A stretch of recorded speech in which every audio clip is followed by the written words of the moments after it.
It was organised as a peaceful day of celebration. On the 9th of August this year, watched over by a large contingent of police, thousands of indigenous Melanesian people gathered in Wamena, the most heavily populated area of Papua Province's remote highlands. It was United Nations World Indigenous Peoples Day. It may have been a peaceful event, but it wasn't long before gunfire rang out.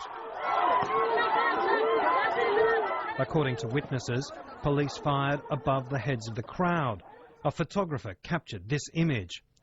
But somehow, Opinus Tabuni, a well-regarded member of the Lapago Tribal Council, was fatally wounded. A long and tense standoff followed. This was a crowd armed with spears and other traditional weapons, which vastly outnumbered the local police, who had a water cannon vehicle on standby. I didn't even, think that they will shoot all of the people. One person is enough to create conflicts. So they knew the attitude of West Papuan. It's Melanesian's culture. Like if you spank somebody, he will going back and spank you back. That's why I think shooting once to triggering conflict, it's easily. As evidence of their belief that someone in authority was trying to spark a major riot, Indigenous rights activists are circulating this photograph of a man who may be holding a gun in front of the police line. They say it was taken moments before the shooting. It's been supplied to NewsHour by a third party, so we can't confirm its veracity or that this man was responsible for the death. Paula Makabori is a human rights worker and a political refugee from Indonesia. I think he's part of the Indonesian security forces. He's an intelligent. It's an Indonesian guy with long straight hair, and then he's holding a black pistol on his hands, the short one. And it seems like he's looking around. How do we know that he's Indonesian? His presence is totally different among those indigenous West Papuan. If a plainclothes person was held responsible for the shooting incident, there's a very good chance that they're not actually military, but intelligence, belonging to the intelligence community. So you will see somebody acting in that way, perhaps representing military interests.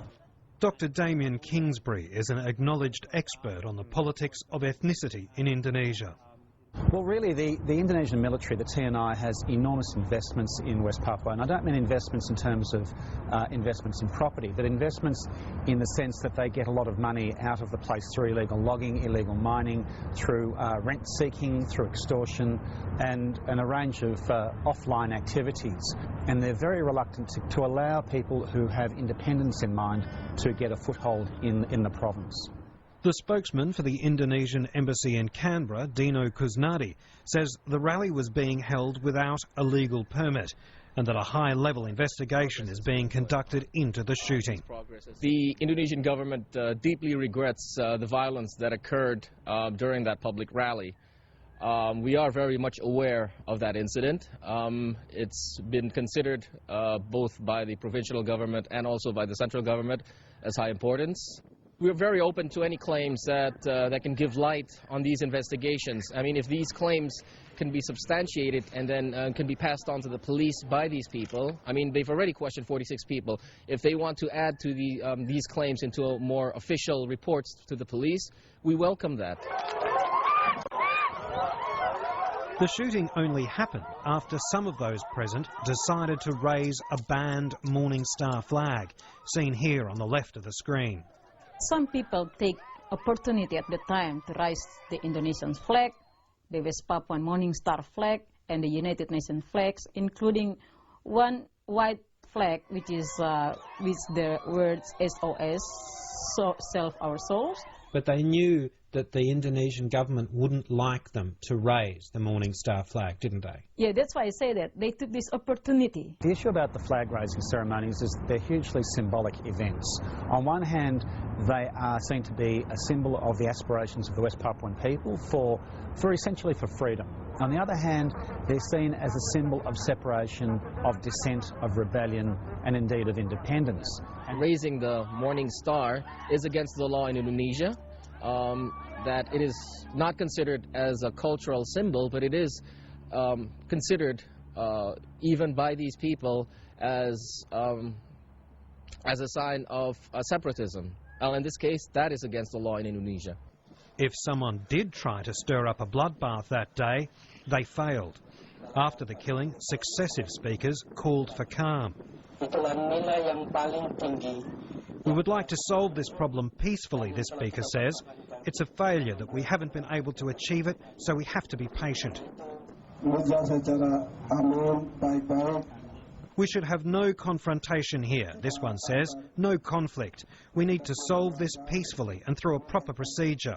If we don't, we will all disappear. Then the mourning began. All the Indonesians are killing us, a man cries. We have nothing. All is taken away by Indonesia.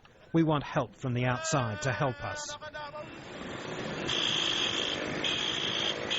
The massive rally, some say numbering 20,000, was then allowed by police to march through Wamena to the home of the dead man. Such is the level of suspicion in Papua that community leaders demanded to be present at Mr. Tabuni's post-mortem, and they were allowed to attend. They filmed the removal of this bullet from one of his organs. Opinus Tabuni may now be buried, but this issue is not. As well as the now Jakarta-based investigation into his death, activists say they fear a roundup of the rally organisers may be about to take place.